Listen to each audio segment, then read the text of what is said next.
factor affecting of equilibrium constant.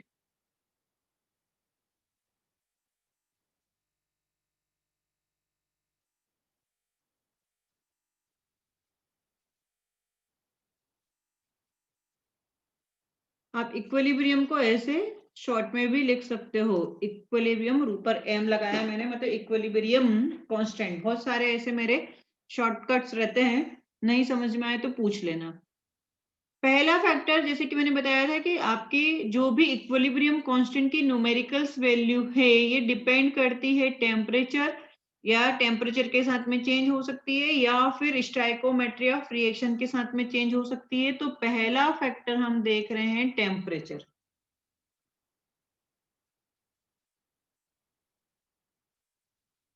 ठीक है, अब जैसे टेम्परेचर की हम बात करें तो इसके लिए अभी एक फॉर्मूला बता रही हूँ, उस फॉर्मूले को आगे और आएगा, वो थर्मो में डिटेल में आएगा, उसमें बहुत सारी चीजें हैं। लेकिन यहाँ से K1 K2 और क्या क्या यहाँ पे होता है आपको पता है कि टेम्परेचर के बेसिस पे रिएक्शंस 2 टाइप की होती है, एंडोथर्मिक और एक्सोथर्मिक, है ना।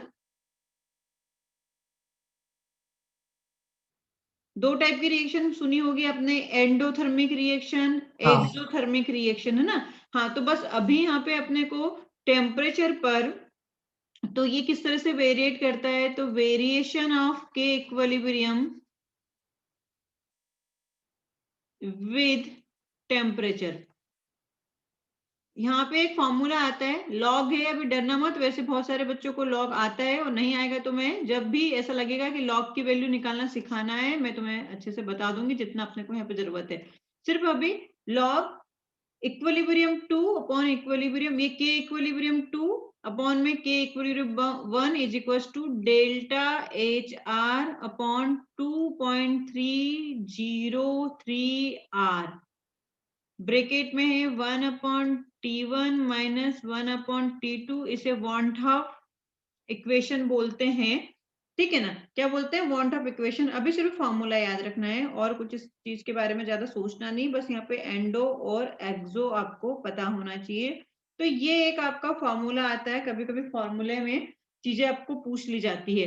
अब देखो कि मेरे पास में यहाँ पे इन टर्म्स ऑफ अपन ने कंसंट्रेशन के टर्म्स में केसी बात किया, पार्शियल प्रेशर के टर्म्स से अपन ने केपी बात किया, ऐसे और भी बहुत सारे आपके कांस्टेंट आएंगे, इक्विलिब्रियम कांस्टेंट, है ना। अगर आपने एसिड का डिसोसिएशन करा है, एसिड का डिसोसिएशन करोगे तो वहां पे के आएगा, ए एसिड है और के उसके लिए कांस्टेंट, मतलब डिसोसिएशन कांस्टेंट ऑफ एसिड।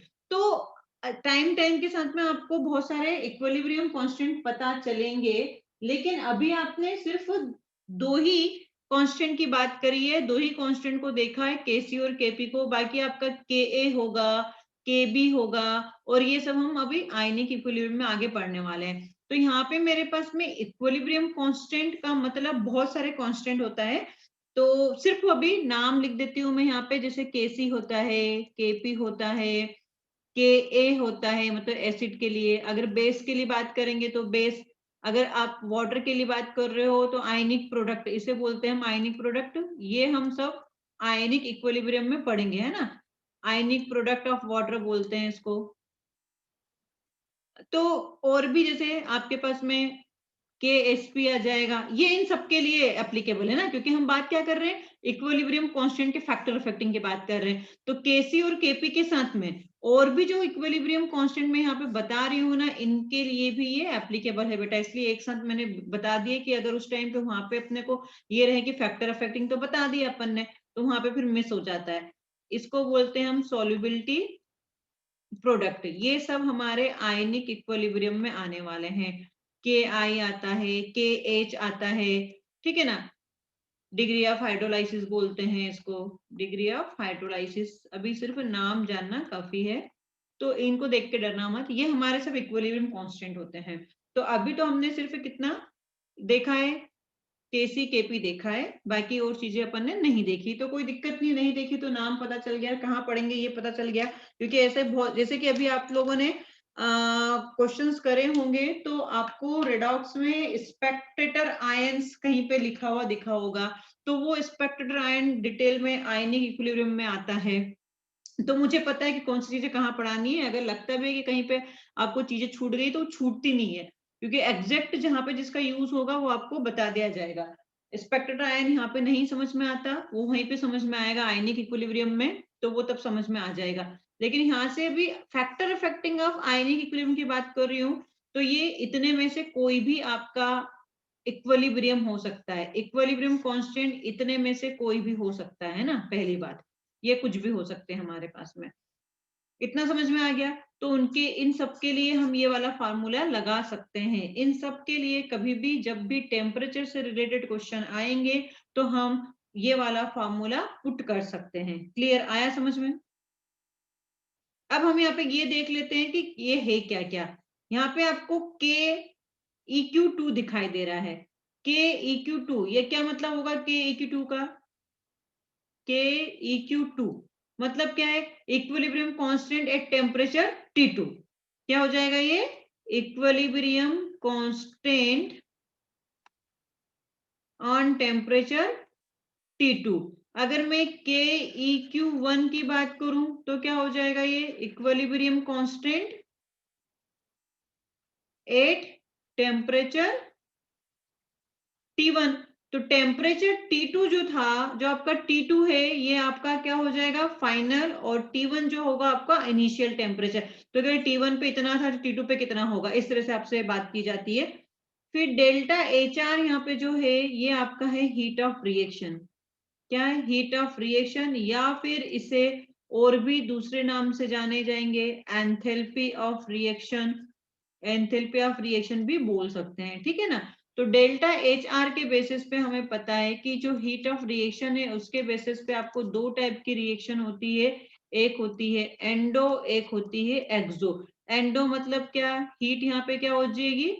यहाँ पे हीट मतलब रिएक्शन को करवाने के लिए मुझे हीट देनी पड़ेगी, ऐसे अपने आप नहीं होगी। हीट एब्जॉर्ब होगी। जैसे किसी चीज को तोड़ना है तो तोड़ने के लिए क्या करना पड़ेगा? हीट देना पड़ेगा। तो डिसोसिएशन रिएक्शन अगर हो रही है तो वो एंडोथर्मिक होगी। ऐसे अब अगर कोई बॉन्ड का फॉर्मेशन हो रहा है तो हीट क्या होगा? निकलेगा। तो यहाँ पे हीट रिलीज होगी। ये दो चीजें आपको क्लियर है? आ गई बात समझ में? और आर तो पता ही है क्या होगा, यहाँ पे आर गैस कांस्टेंट होगा। क्लियर? ये फॉर्मूले में क्या क्या चीज है, ये सब चीजें समझ में आ गई आपको? हाँ मैम। हाँ। तो ऑन द बेसिस अभी हमें सिर्फ इतना पता होना चाहिए कि डेल्टा HR क्या है यहाँ पे। बाकी T1 पता चल गया, T2 पता चल गया। तो डेल्टा HR आपका एंडो और एक्सो दोनों के लिए हो सकता है। On the basis of delta HR reaction आपकी एंडो हो सकती है या एक्सो हो सकती है। तो डेल्टा H अगर आपके पास में डेल्टा H की वैल्यू अगर नेगेटिव में लिखी हुई है तो समझ लेना कि वो एक्सोथर्मिक की बात कर रहा है। अगर आपके पास में delta H is equal to positive दे रहा है मतलब वो एंडोथर्मिक की बात कर रहा है। इतनी बातें समझ में आई कि नहीं आई?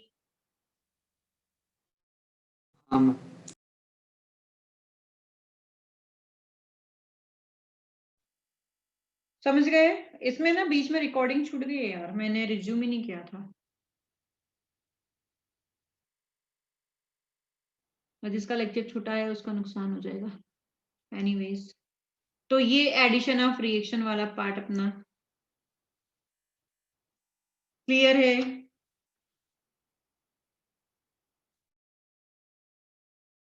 अब यहाँ पे एक क्वेश्चन देखते हैं। क्वेश्चन क्या? क्वेश्चन ही देख लेते हैं।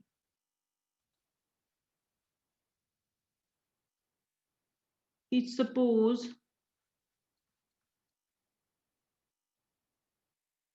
N2 है और ये थ्राइस H2 है। ये दे रहा है ट्वाइस NH3। तो इसके लिए K1 है 400 गिवन।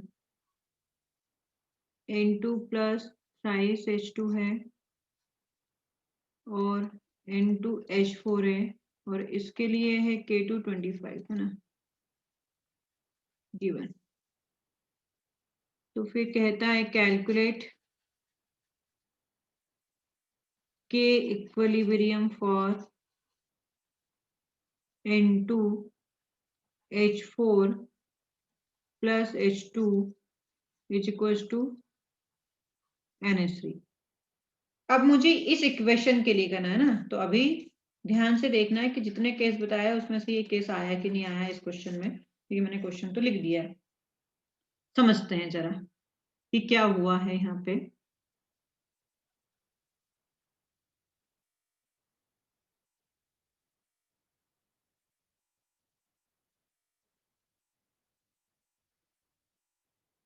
पहली बात, N2 plus thrice H2 twice NH3 है, N2 प्लस अच्छा थ्राइस H2 ट्वाइस NH3। तो यहाँ पे जो कॉमन जा रहा है रिएक्टेंट में प्रोडक्ट साइड कॉमन कौन जा रहा है उसकी तो हम बात ही नहीं करेंगे।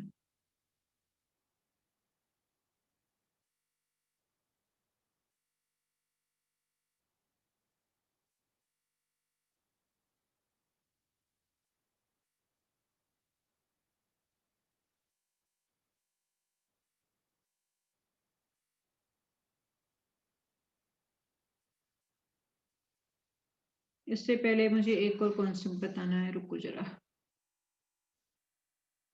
ये क्वेश्चन थोड़ा पहले ले लिया अपन ने। मेरे पास में यहाँ पे एक और कॉन्सेप्ट है इक्विलिब्रियम को लिखने का। पहले ट्वाइस एफ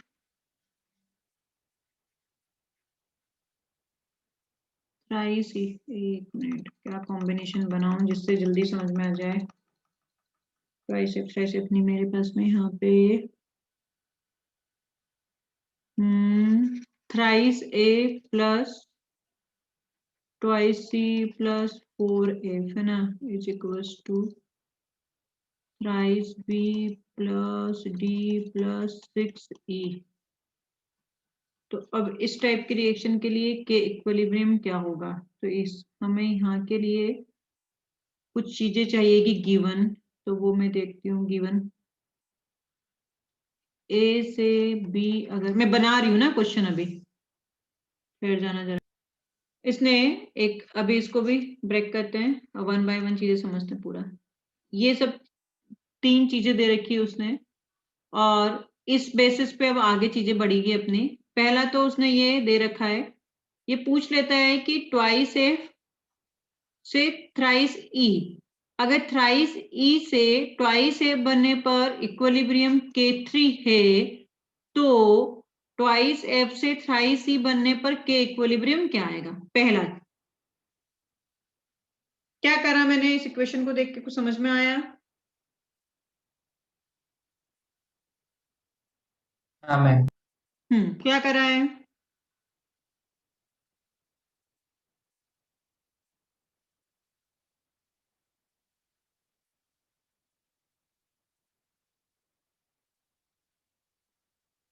अरे इनवर्स हो जाएगा ना बच्चे, मैंने जस्ट इनवर्स करा है यहाँ पे।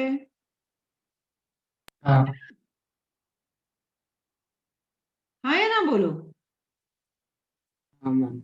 ये मैंने इनको क्या करा है, इनवर्स करा है ना।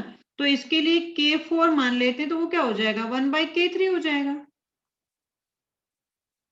अब इस इक्वेशन को देखो, चलो इसको भी मत देखो, अभी दूसरी इक्वेशन एक और लिख देती हूँ। अब हम बात करते हैं यहाँ पे thrice E plus twice D, ठीक है। इससे इस वाले क्वेश्चन का कॉन्सेप्ट निकल के आएगा है, ट्वाइस F प्लस 4C। अब इस वाले इक्वेशन को देखो, यहाँ पे क्या क्या चेंजेस हुआ है, थोड़ा सा ऑब्जर्वेशन करो। क्या चेंज करा है मैंने इन तीनों इक्वेशन और इस इक्वेशन में।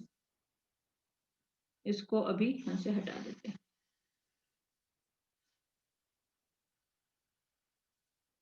ध्यान से देखो मैम वो क्या किया है मैंने। सेकंड इक्वेशन को 2 से मल्टीप्लाई। सेकेंड इक्वेशन को 2 से मल्टीप्लाई किया। सेकेंड मतलब कौन सी वाली, ये K2 वाली से, इस वाली को। हाँ हाँ मैम। सिर्फ उसी को नहीं किया ना बेटा,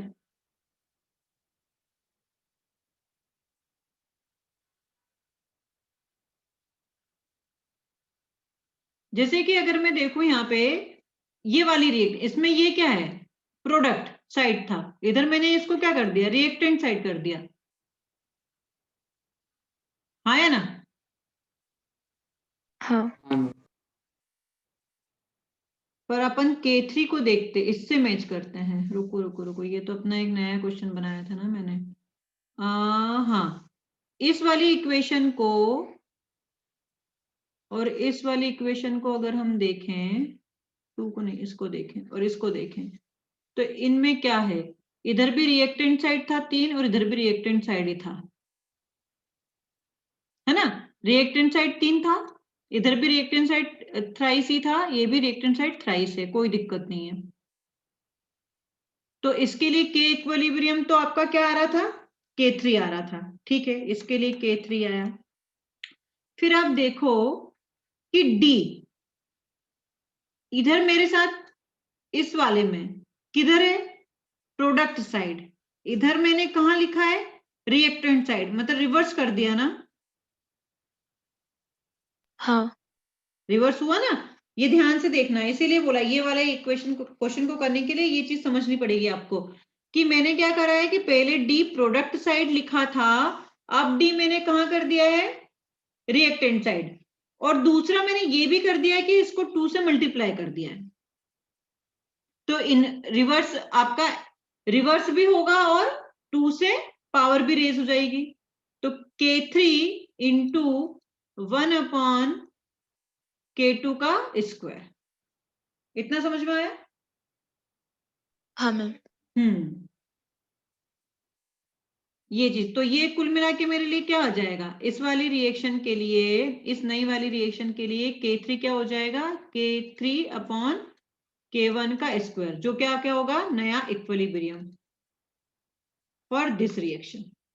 आया समझ में? हाँ मैम। अब इसी तरह से एक और क्वेश्चन देती हूँ, फिर इस वाले क्वेश्चन को मैं फिर से लिख दूंगी। अब जैसे ध्यान से देखना, मैंने अभी लिखा था थोड़ी देर पहले ये क्वेश्चन, ये है मेरे पास में 4F और ये देता है thrice B plus D plus 6E। अब देखो क्या क्या हुआ है इसमें,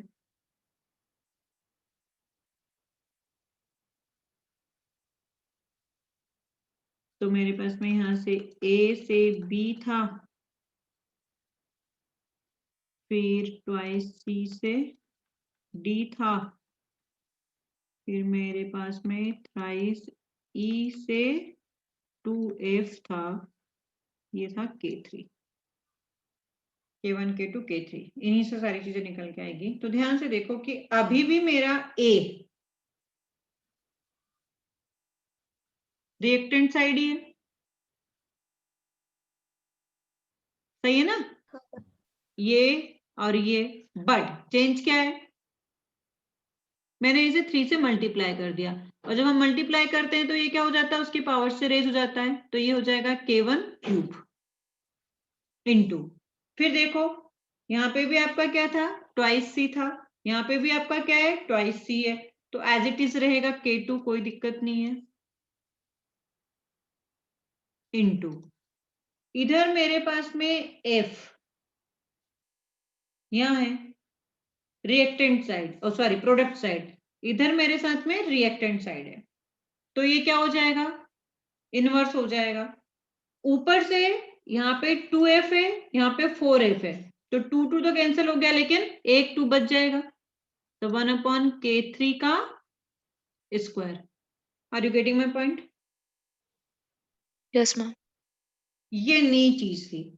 तो अब ओवरऑल जो इस वाली रिएक्शन के लिए के इक्विलिब्रियम आएगा निकल के, वो क्या आ जाएगा, के इक्विलिब्रियम, बस आप क्या कर दो, यही होगा आपका के इक्विलिब्रियम, इसे थोड़ा सा अच्छे से लिख देते हैं, तो ये हो जाएगा आपका K2 इंटू K1 का क्यूब अपॉन में K3 का स्क्वायर। हाँ, आया समझ में?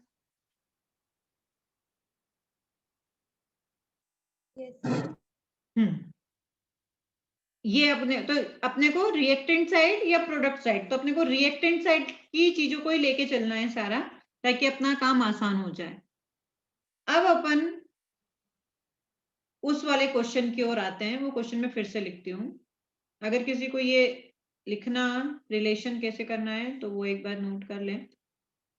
अब देखो जरा, क्वेश्चन आता है N2 plus thrice H2 twice NH3। ये याद रखे कि वो पहली रिएक्शन जो थी A से B, समझ लो ये है।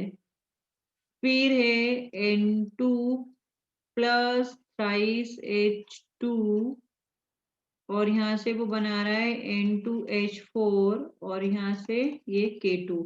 तो उसने K1 दे दिया है 400 और K2 दे दिया है 25। फिर बोलता है कि इस रिएक्शन के लिए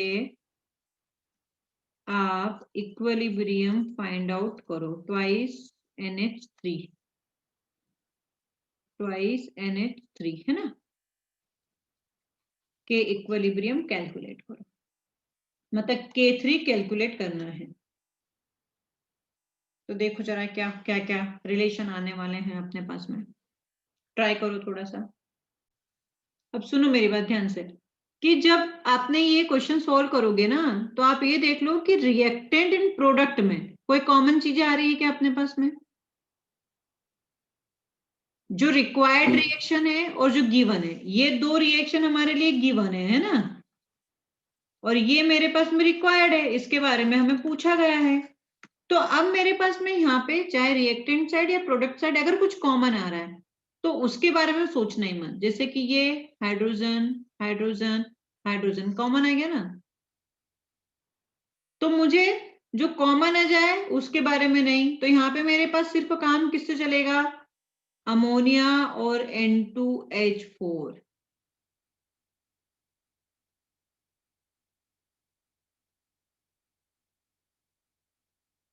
क्योंकि ये देखो N2H4 और NH3 रिक्वायर्ड में देख लिया करो कि क्या क्या है। तो अब N2H4 की बात करो कि N2H4 के लिए आप क्या लिखोगे? N2H4 वाला इधर कहाँ है मेरे पास में? Product side. इधर कहाँ है? रिएक्टेंट साइड, है ना? अरे हाँ या ना बोलो। हाँ मैम। तो मुझे क्या करना पड़ेगा? 1/K2। आया समझ में?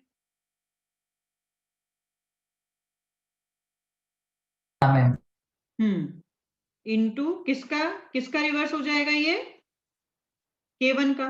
ये K1 का रिवर्स हो जाएगा ना?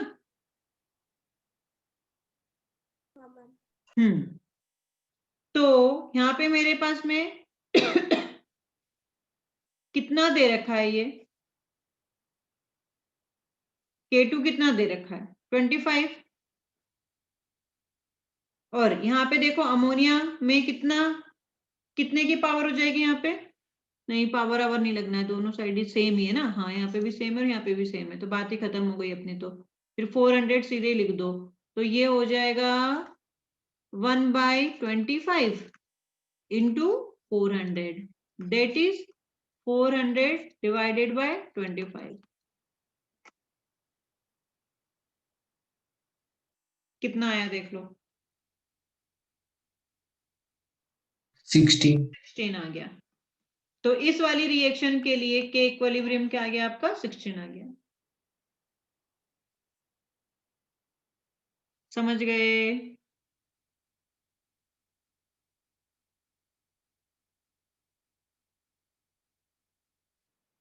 कि एक बार फिर से समझाऊं? समझा ma'am.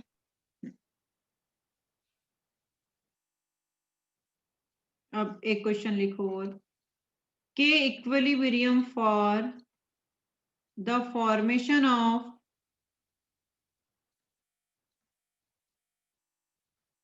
H2-2 and H3-2 both from, ऐसे लैंग्वेज में आए तो देखना कैसे लिख सकते हैं, and sulphide. ion is 12 and 132 respectively.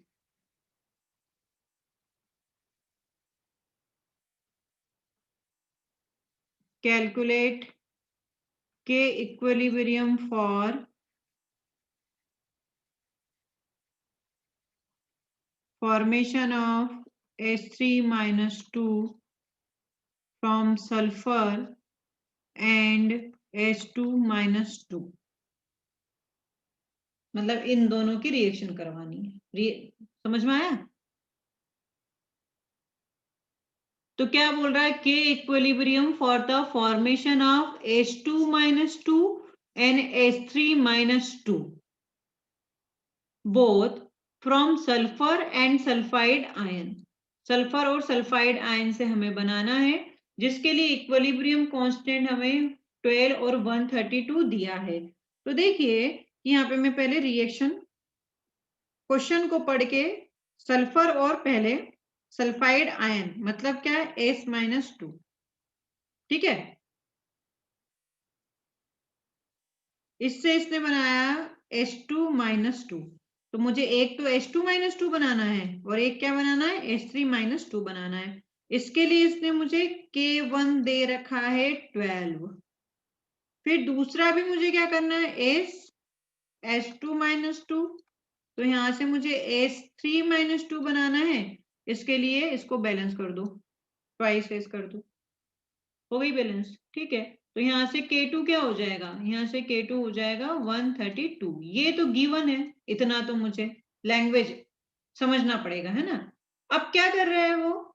आगे बोल रहा है कि S प्लस H2-2 से H3-2 बनाना है और उसके लिए K3 कैलकुलेट करना है, ठीक है। इतना आपको लैंग्वेज फॉर्म में दिया। ये इक्वेशन आपको गिवन हो भी सकती है और नहीं भी हो सकती है, तो ये लिखनी पड़ेगी और रिक्वायर्ड ये है।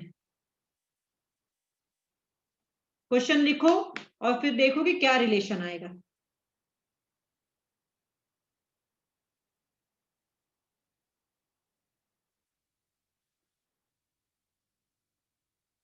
तुम यहाँ पे ये देखो कि कौन किस साइड है। मेरे पास में H2-2 यहाँ पे जो गिवन रिएक्शन है उधर कहाँ है? प्रोडक्ट साइड है। ये रिएक्टेंट साइड है, हाँ है ना। तो हाँ। रिवर्स होगा ना।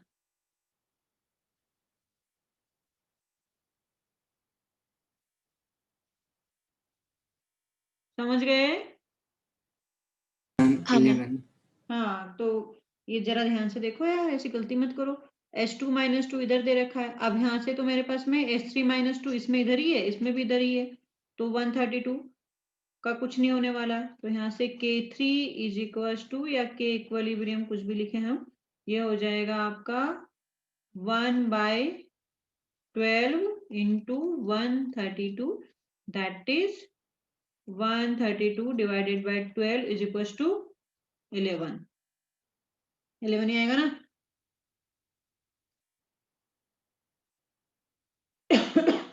समझा? हाँ मैम। तो ध्यान से ये देखा करो कि उसने करा क्या है। वही जो 2-3 चीजें बताइए उसके आगे पीछे घूमेंगे क्वेश्चन। चलो आगे बढ़ते हैं।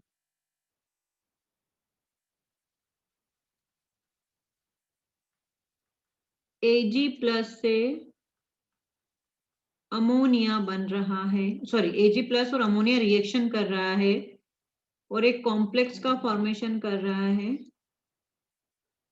इस तरीके से, और इसके लिए K दे रखा है 4 × 10⁻³ फिर Ag से AgNH3 एंड इस कॉम्प्लेक्स की रिएक्शन अगेन अमोनिया के साथ में कराई जाती है और AgNH3 होल ट्वाइस प्लस बनाया जाता है। इसको K1 लिख लो, इसको K2 लिख लो। 3 × 10⁻⁴ दे रखा है। तो कहता है कैलकुलेट के equilibrium for formation of Ag NH3 whole twice plus from Ag plus and NH3। तो अब उसने ऐसा लैंग्वेज में दे दिया, तो आपको क्या कर लेना, फटाक से रिएक्शन लिख लो। Ag प्लस और अमोनिया से उसने ये बनाया है, तो बस बना दो Ag NH3 होल ट्वाइस, ये 2 है तो यहाँ पे 2 मोल्स ऑफ अमोनिया आएगा। इक्वेशन लिख दो फटाक से। अब देखो जरा क्या क्या हुआ है।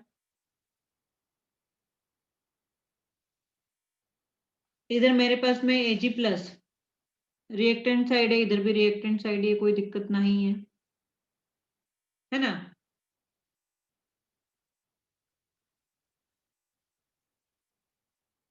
ये इधर प्रोडक्ट साइड है, ये भी इधर प्रोडक्ट साइड है, तो क्या करो, मल्टीप्लाई कर दो दोनों को। K1 into K2 is equal to K3। देखो जरा क्या आता है।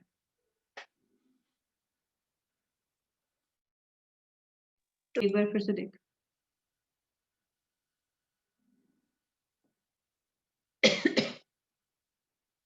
12 into 10 raised to 7. 12 इंटू 10 की पावर 7 आया। हाँ। हाँ, तो ये 2-3 तरीके होते हैं जिसके आसपास ही पूरी रिएक्शंस घूमती है।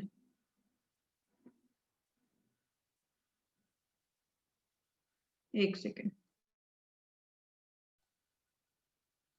तो ये हम ना इसका फैक्टर अफेक्टिंग वाला काम हो गया कि इस तरह से देखते हैं और इस तरह से रिएक्शंस लिख के काम कर लेते हैं। तो अभी तक हमने जितनी भी बात करी वो मैंने ये मान के करिए कि वो सारी की सारी रिएक्शन जो थी आपकी क्या थी, होमोजीनियस या तो गैसियस फेज में था मोस्टली, और लिक्विड फेज वाला अपन ने कल एस्टरिफिकेशन का करा था, और इसके लिए अपन ने डेल्टा एनजी वगैरह सबके एक्सप्रेशन देख के काम कर लिया था, है ना। तो पहली रिएक्शन जैसे कि अपन ने पहला होमोजीनियस गैसियस फेज की चीजों को देखा, फिर होमोजीनियस लिक्विड फेज वाली बातें करी। अब अगर आपके पास में हेट्रोजीनियस रिएक्शन आ जाए, होमोजीनियस रिएक्शन की कहानी खत्म होती है। अब ये जो मैंने फैक्टर बताए हैं ये हेट्रोजीनियस पे भी लगेंगे, लेकिन होमोजीनियस के क्वेश्चन क्या होते हैं कि आपको ज्यादा आते हैं नीट वाले बच्चों को, जेईई मेंस में भी। अब हेट्रोजीनियस वाले क्वेश्चन भी आते हैं लेकिन ये आसान हो जाते हैं, क्योंकि काफी आसान इसलिए कि आपको सिर्फ क्या देखना होता है, CO2 देखना होता है या फिर गैसेस जहां पे बन रही होती है वही देखना होता है, बाकी और कुछ चीजें नहीं देखनी होती। तो हेट्रोजीनियस का मतलब क्या होता है कि जहां पर फेजेस मिक्स कर दिए, सॉलिड के साथ में गैस कर दिया है, ठीक है। तो उस टाइप की रिएक्शन में हमें सिर्फ और सिर्फ गैसेस के बारे में ही बात करनी है, जैसे कि मैंने पहले भी लिखवाया है कि अगर किसी सॉलिड या लिक्विड के साथ में गैस प्रेजेंट होती है तो हम सिर्फ और सिर्फ गैस को ही देखेंगे, किसी और को नहीं देखेंगे। तो यहाँ पे आपका जो केस थर्ड होता है वो आता है हेट्रोजीनियस रिएक्शन के बारे में, कि किस तरह से आपका रिप्रेजेंटेशन होगा।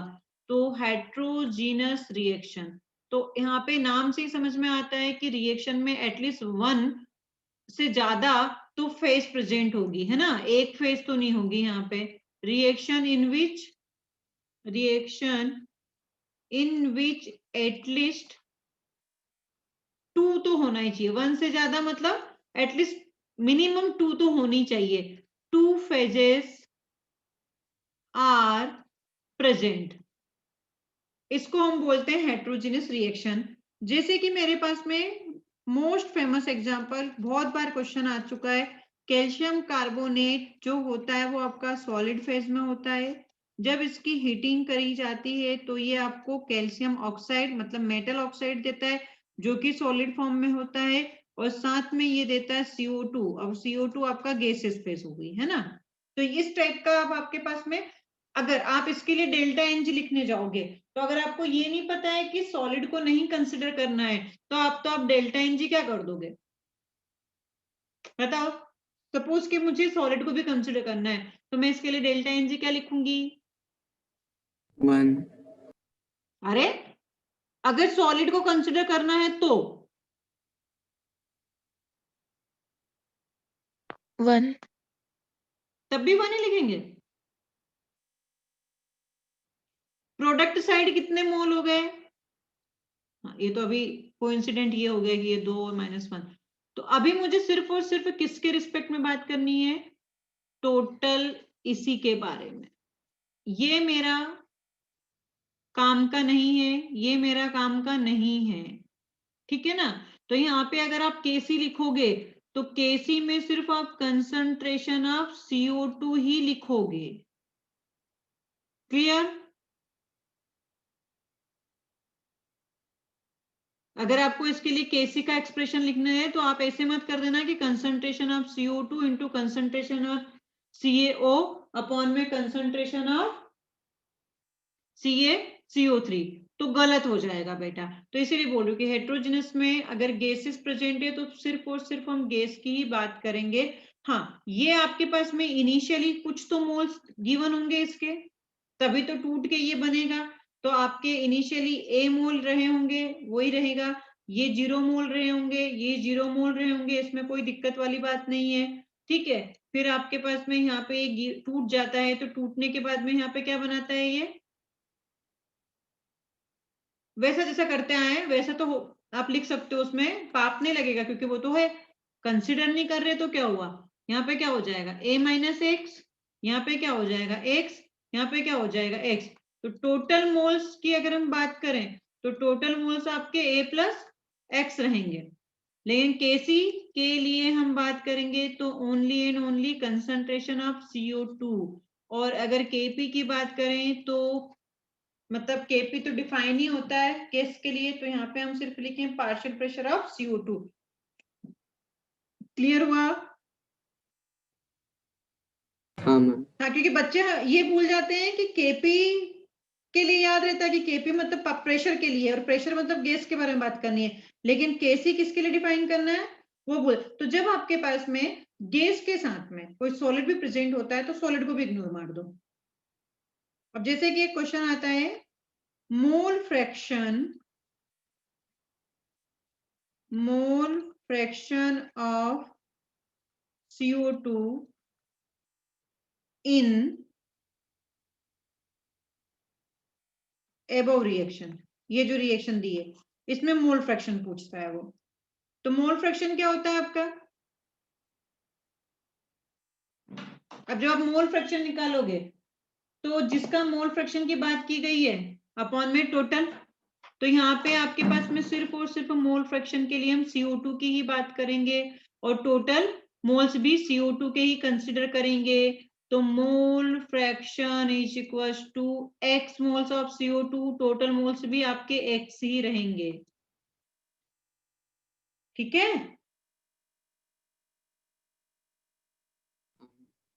अरे बात समझ में आई कि नहीं आई? हाँ मैम। हाँ, अगर वो पार्शियल प्रेशर की बात करता है तो पार्शियल प्रेशर क्या होता है हमारा? Partial pressure is equal to mole fraction into total pressure. ये भी याद रखना कि पार्शियल प्रेशर मतलब क्या? Mole fraction into total pressure. तो अगर इस क्वेश्चन में अगर आपके पास में टोटल प्रेशर गिवन होता तो हम पार्शियल प्रेशर निकाल लेते। समझा? हाँ मैम। हाँ, ये आसान सा था। अब एक क्वेश्चन लिखो, 1 kg of solid calcium carbonate is taken in a closed container of volume 80 liter at temperature 727 degrees Celsius. If pressure at equilibrium is 6 atm, then calculate Kp, दूसरा weight of calcium oxide formed at equilibrium, and third, percentage dissociation of calcium carbonate at equilibrium.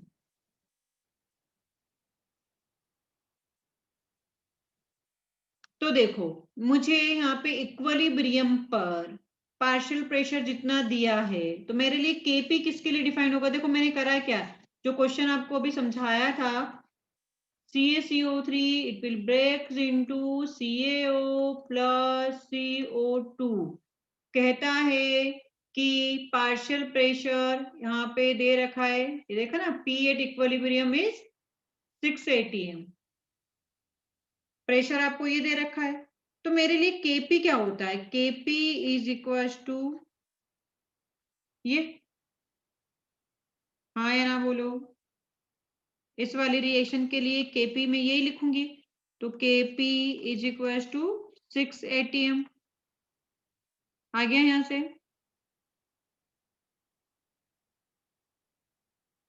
अरे समझा कि नहीं समझा? अब आगे आपको इस टाइप के क्वेश्चन में हमेशा मतलब हेट्रोजेनियस की जो रिएक्शन होती है उनको आप डील्स करें किससे? आइडियल गैस इक्वेशन से, पीवी बराबर एनआरटी से। पहले भी बता चुकी हूँ इस टाइप का एक क्वेश्चन। प्रेशर कितना दे रखा है? 6, वॉल्यूम कितना दे रखा है? 80, है ना। यहां से मुझे number of moles of CO2 निकालना है। आर में कितना लिखूं? 0.08 इंटू 1000। तो यहाँ से NCO2 निकालो जल्दी से। जैसे ही NCO2 आ जाएगा आगे की कहानी आ जाएगी।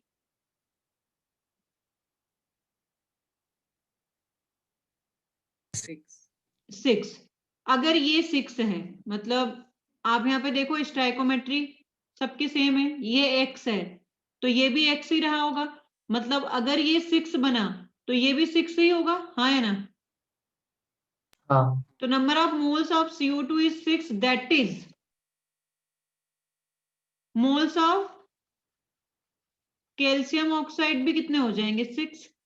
क्वेश्चन में क्या पूछता है? Wait of CaO। तो यार वेट ऑफ CaO के लिए मुझे क्या करना पड़ेगा? मोल्स आ ही गए हैं मेरे पास में, तो वेट निकालने के लिए weight of CaO is equal to 6 into क्या कर दूं?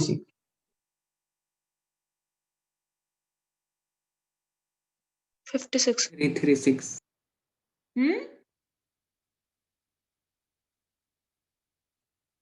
56 डायरेक्ट। तो देखो कितना आ जाता है? 336. 336 ग्राम आ गया बस। तीसरा क्या पूछता है? Percentage dissociation of calcium carbonate, मतलब ये कितना डिसोसिएट हुआ है। तो परसेंटेज डिसोसिएट कितना रहा होगा? यहां से 1 kg है, कितने मोल्स आएंगे इसके? 10।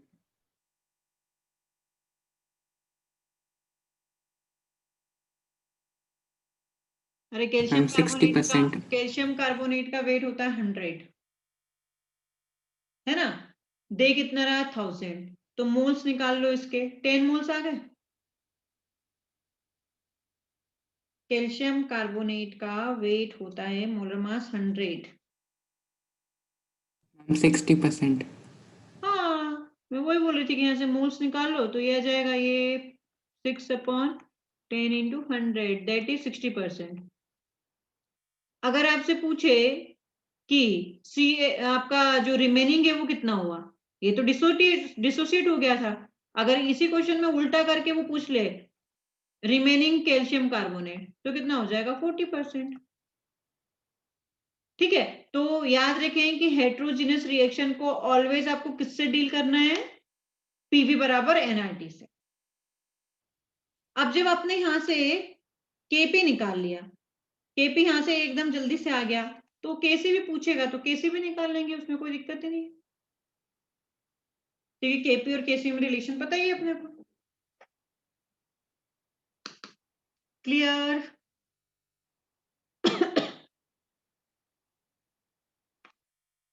हाँ, तो यहाँ से समझ में और नहीं तो आपको उससे केसी ऐसे निकालना है कंसंट्रेशन से, तो क्या हो जाएगा, यहाँ पे KC is equal to concentration of CO2, तो मैं इसको CO2 के कंसंट्रेशन को क्या लिख सकती हूँ, इसके मोल्स अपॉन वॉल्यूम, तो ये हो गया इसके कंसंट्रेशन। तो जो भी इसके मोल्स आए होंगे उसके वॉल्यूम से डिवाइड कर देंगे। कर लोगे? आज जो पढ़ा है वो भी कल टेस्ट में आएगा भैया, है ना। चलो, जयराम जी की मिलते हैं परसों सुबह।